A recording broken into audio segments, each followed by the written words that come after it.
रुझानों में शरद पवार की एनसीपी को 8 सीटें आगे बढ़ती हुई नजर आ रही हैं। लेकिन अगर आप शिंदे गुट की शिवसेना और उद्धव ठाकरे की जो शिवसेना अलग हुई है उसको आप देखें तो यहाँ पर उद्धव ठाकरे के खाते में कुछ सीटें ज्यादा जाती हुई नजर आ रही हैं। शिवसेना उद्धव गुट के लिए देखिए 10 सीटों पर आगे चल रहा है उद्धव गुट, और इसके अलावा अगर शिंदे गुट को आप देखें तो यहाँ 6 सीटों पर बढ़त है। यहाँ इस चुनाव में ये भी स्पष्ट हो जाएगा, AIMIM यहाँ पर उपस्थिति दर्ज करती हुई नजर आ रही है, 1 सीट पर आगे है।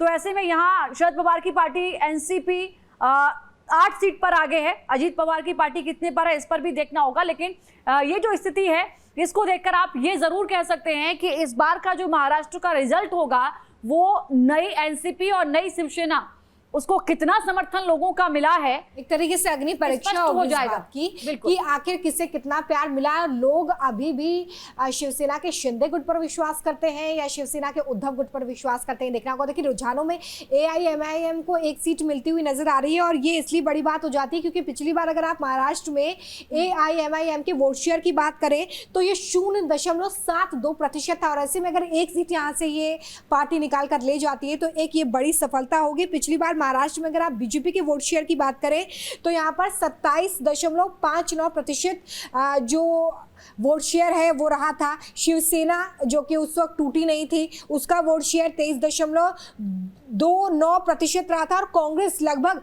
16% वोट शेयर के साथ। एक बड़ी खबर आ रही है इस वक्त नागपुर से, नितिन गडकरी 25,000 वोटों से आगे चल रहे हैं। नितिन गडकरी के लिए अगर आप देखें तो, और मुंबई नॉर्थ से पीयूष गोयल 44,000 वोटों से आगे चल रहे हैं। अमरावती से नवनीत राणा पीछे चल रहे हैं। देखिए अमरावती के लिए चौंकाने वाले नतीजे इसलिए हैं क्योंकि नवनीत राणा पिछली बार कांग्रेस और एनसीपी के समर्थन से निर्दलीय चुनाव लड़ी थी और उन्होंने यहां से जीत दर्ज की थी। लेकिन उसके बाद जिस तरीके से उन्होंने हनुमान पाठ किया, जिस तरीके से लगातार वहां पर विपक्ष पर निशाना साधा, और अब बीजेपी के टिकट से वो चुनावी मैदान में वो पीछे हो गई। लेकिन पिछली बार निर्दलीय चुनाव लड़के उन्होंने चुनाव जीता था। इस बार अगर उनके पक्ष में नतीजे नहीं आते हैं तो जाहिर तौर ये बड़ा नुकसान होगा।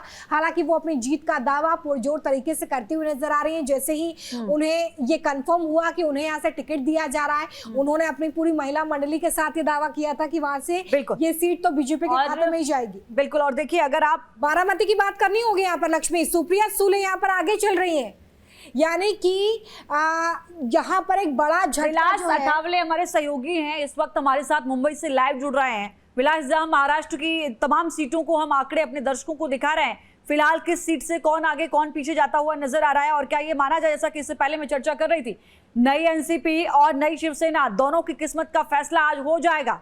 राजनीतिक पृष्ठभूमि क्या रहेगी, क्या यहाँ पर एक बड़ा दबदबा शिंदे गुट बना पाता है या नहीं? हालांकि जो आंकड़े अब तक सामने आ रहे हैं उसमें उद्धव गुट को बढ़त मिलती हुई नजर आ रही है।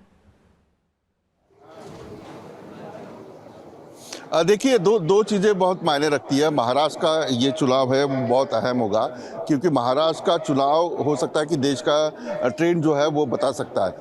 2 चीज़ें हैं कि नरेंद्र मोदी की रैली हुई महाराष्ट्र में बहुत बड़े पैमाने के ऊपर, अमित शाह आकर गए, उन्होंने रैली की, सभाएं की। तो सुप्रिया सुले वर्सेस सुनेत्रा पवार, यानी भाजपा ने अजीत पवार को लोकसभा इलेक्शन के लिए अपने साथ लिया 45+ के लिए, लेकिन कहीं ना कहीं अजीत पवार का फायदा या एकनाथ शिंदे का फायदा बीजेपी को दिखाई दे नहीं रहा है। और जो लड़ाई हो रही है वो कांटे की टक्कर हो रही है हर सीट के ऊपर। कभी नवनीत राणा आगे जाती है तो कभी बलवंत वानखेड़े आगे जाते हैं, कभी सुनेत्रा पवार आगे जाती है तो कभी सुप्रिया सुले आगे जाती है। फिलहाल तो सुप्रिया सुले जो है वो आगे चल रही है।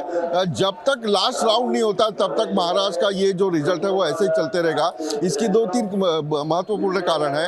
एक तो 10 साल का एंटी इनकम्बेंसी वोट जो है वो महाराष्ट्र में दिखाई दे रहा है और कई राज्यों में दिखाई दे रहा है, नहीं दे रहा है, उससे ज़्यादा महाराष्ट्र में दिखाई दे रहा है। दूसरा, विदर्भ के लोग जो है किसान वो खुश नहीं है। मराठवाड़ा में मराठा फैक्टर जो है वो बड़े पैमाने के ऊपर चला और मराठा फैक्टर ने बीजेपी के खिलाफ अपना वोटिंग जो है दिया। तो मराठवाड़ा की 8 सीटें, विदर्भ की 11 सीटें, यहाँ पर महाविकास आघाड़ी उद्धव ठाकरे, शरद पवार और कांग्रेस गठबंधन जो है वो आगे चल रहा है। मुंबई में भी कांटे की टक्कर है 2 जगह के ऊपर। उज्जवल निकम आगे चल रहे हैं महायुति की ओर से, पीयूष गोयल आगे चल रहे हैं। लेकिन बाकी 4 जगहों के ऊपर कांटे की टक्कर हो रही है। दक्षिण मध्य मुंबई हो, उत्तर मध्य मुंबई हो, इन सारी जगहों के ऊपर जो है वो चुनाव कांटे की टक्कर है। मुस्लिम वोट और दलित वोट और साथ साथ जिनको शिवसेना टूटी है, जिनको पसंद नहीं आया, वो सारे लोग जो है वो महाविकास आघाड़ी के साथ दिखाई दे रहे हैं।